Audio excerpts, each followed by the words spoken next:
Bonjour à toutes et à tous. Alors, je voulais vous faire un petit message là, donc c'est un petit message de bilan. Aujourd'hui, c'est le mardi 14 juin 2016, c'est la journée 98 de mon défi des 100 jours saison 2. J'arrive bientôt à la fin de ce défi. Alors, j'avais parlé dans la vidéo précédente que je patine un petit peu entre ce que je veux faire, ce que je veux réaliser et la concrétisation de mes projets. Donc, ça prend du temps de se transformer en fait. Mais ce n'est pas pour ça que je vous fais un petit message ce soir. Donc en fait sur la saison 2 là, j'ai pris le temps et peut-être que c'est vrai que j'écrivais beaucoup et je lisais beaucoup. J'ai repris le livre de du docteur Wayne Dyer sur l'inspiration. Et en fait, là, je vais pratiquement finir le livre en même temps, même je vais le finir en même temps que la saison 2. Donc en fait, ce que j'ai vu par rapport à mes blocages et mon petit manque de motivation peut-être pour aller jusqu'au bout de mes projets, euh, en fait là sur cette journée, il est proposé de réfléchir à ses projets, à ses intentions de projet pour la saison suivante. Et par rapport à tout ce que j'ai fait déjà comme petit bilan par rapport à mes blocages, j'ai commencé à définir des axes et qu'est-ce que je pourrais transformer pour aller jusqu'au bout de ces défis. Mais voilà, je vous fais un petit message ce soir court parce que je lis le livre Inspiration du docteur Wayne d'ailleurs. Et c'est la partie. Alors, excusez-moi, je regarde jamais bien parce que je tiens mon portable là aujourd'hui et le livre en même temps. Là, j'arrive à la dernière partie du livre où on parle, le docteur Wayne d'ailleurs nous parle, excusez-moi, je lève la tête, je baisse la tête, ça va pas. Parce que je recherche la page en fait. Euh, alors, je vais faire une petite pause. Voilà. Et je voulais vous lire quelque chose. Parce que c'est la dernière partie, c'est le langage de l'esprit. Voilà, c'est le langage de l'esprit.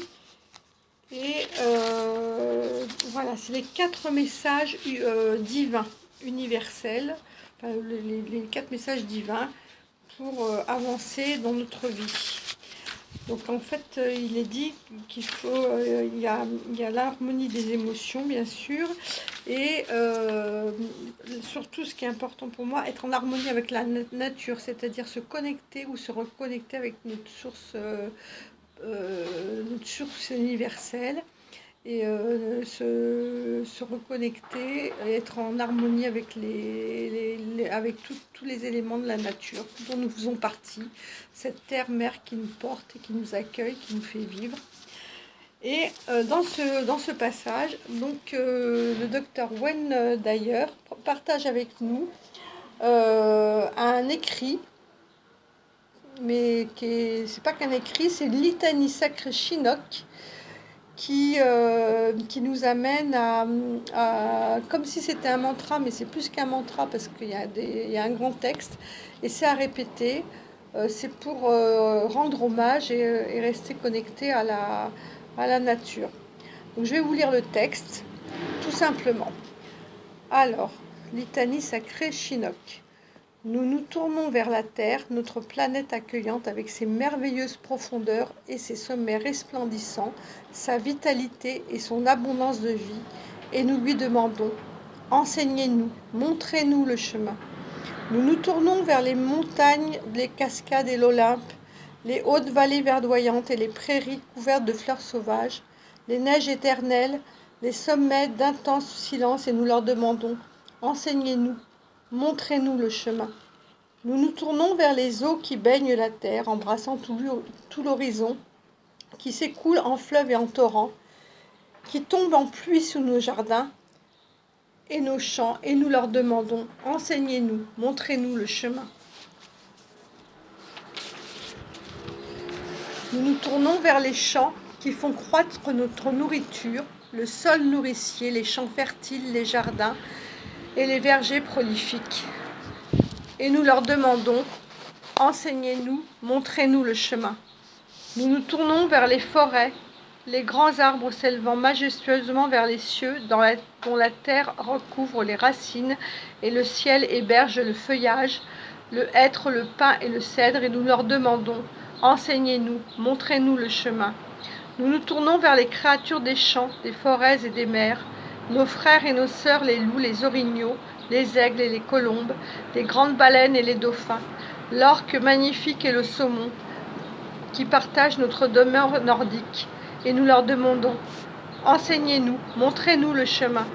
Nous nous tournons vers la lune, les étoiles et le soleil qui gouvernent les rythmes des saisons de nos vies et nous rappellent que nous faisons partie de cet univers vaste et merveilleux, et nous leur demandons, enseignez-nous, montrez-nous le chemin.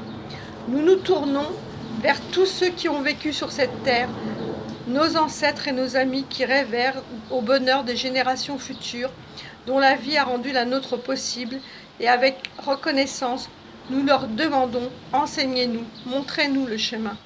Et en dernier lieu, nous nous tournons vers ce qu'il y a de plus sacré pour nous, la présence et la puissance du grand esprit, de l'amour et de la vérité qui s'écoulent dans tout l'univers, et nous lui demandons, enseigne-nous, montre-nous le chemin. Et bien voilà, c'est tout pour ce soir. J'avais vraiment envie de partager ce beau texte et cette inspiration du jour, parce que je l'ai lu ce matin. Je n'ai pas fait que la lire parce que des fois on lit automatiquement, sans réfléchir, sans penser aux paroles qui sont dites.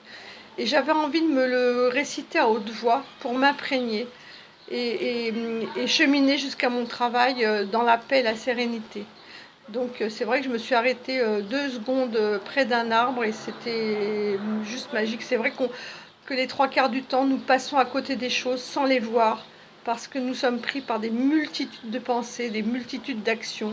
Nous allons trop vite, nous ne prenons pas le temps de nous connecter à la nature qui nous accueille. Voilà, donc je pense que c'est des belles paroles à méditer, à se réciter tous les jours. Moi, je vous embrasse et je vous dis à bientôt. Au revoir.